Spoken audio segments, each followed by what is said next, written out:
પશ્ચિમ દરિયાઈ સીમાના ગામોને સાંકળતી અને રાષ્ટ્રપતિના જુસ્સા સાથે નીકળેલી Vande Mataram CISF coastal cyclothon Padra પહોંચતા સ્થાનિકો અને આગેવાનો દ્વારા તેમનું ઉમળકાભર સ્વાગત કરવામાં આવ્યું હતું।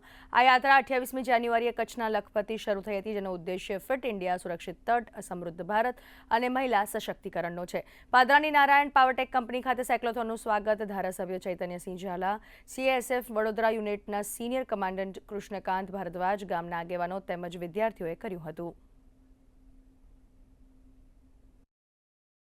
टोटल यह 25 दिन की यात्रा है, जिसमें 6553 किलोमीटर की कुल यात्रा तय की जाएगी। ये साइक्लोथॉन हमारे दोनों जो समुद्री तट हैं, वेस्ट कोस्ट और ईस्ट कोस्ट, दोनों तट से एक साथ 28 फरवरी को प्रारंभ हुई है। સમૃદ્ધ ભારતના સ્લોગન સાથે એક સાયક્લોથોન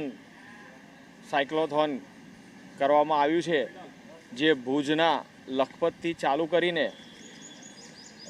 કેરાલાના કોચીન સુધી સાયકલ યાત્રા થઈ રહી છે।